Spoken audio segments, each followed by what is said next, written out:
শিক্ষার্থীরা যখন এর প্রতিবাদে রাস্তায় নামা সহ নিয়মতান্ত্রিক আন্দোলন চালিয়ে যাচ্ছিল, তখন সরকারের শীর্ষ নেতৃত্ব শিক্ষার্থীদের তুচ্ছ তাচ্ছিল্য করে বক্তব্য দেন। প্রকারান্তরে শিক্ষার্থীদের রাজাকারের নাতিপুতি বলে অভিহিত করেন।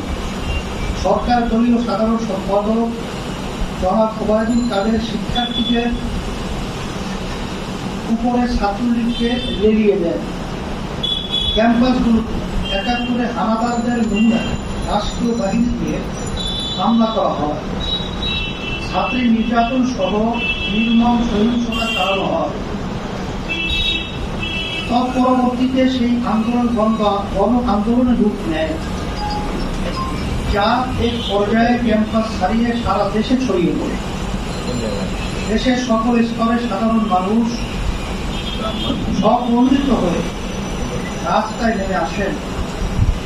এই জনবিস্ফোরণ দমনে আওয়ামী সন্ত্রাসী বাহিনী ও দলদাস পুলিশ নির্বিচারে হামলা, গুলি ও বিষাক্ত গ্যাস ছড়িয়েও ব্যর্থ হয়ে মানব ইতিহাসের জঘন্যতম হিংস্র ইসরায়েলিয়া ছাড়া নিরস্ত্র জনতার উপরে হেলিকপ্টার থেকে গ্যাস নিক্ষেপ ও গুলি করার নজির আর আছে বলে আমরা জানি। এই সরকার অভিশপ্ত ইসরায়েলিয়াদের অনুকরণে ছাত্র গণজাগরণ দমন করার চেষ্টা করেও চরমভাবে ব্যর্থ হয়। প্রিয় সাংবাদিক বন্ধুগণ, তারপরে ঘটনা প্রবাহ আপনারা জানেন।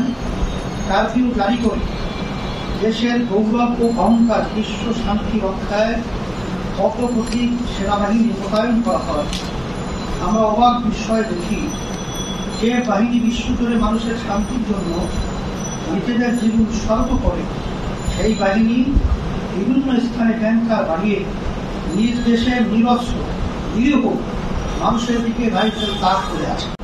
বিভিন্ন সন্ত্রাসী এবং নৈরাজ্যতা এবং অন্যায় যারা লালন করছে তাদেরই সাজানো, শিখানো, তাদের মুখ থেকে মাইক হিসেবে আসলে বাস্তবতা বক্তব্য তারা দিয়েছে।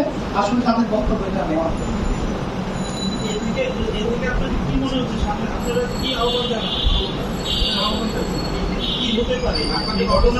এটা আমাদের পরিষ্কার অবদান যে ছাত্ররা যে ন্যায় দাবি তারা যে দাবি উত্থাপন করেছে, দাবি কিন্তু আমরা এখন আগে পোষণ করছি, এখনো করছি, এবং এর সাথে সমস্ত শ্রেণী মহলের রাজনৈতিক সহ সবাই আমরা ঐক্যমত পোষণ করছি।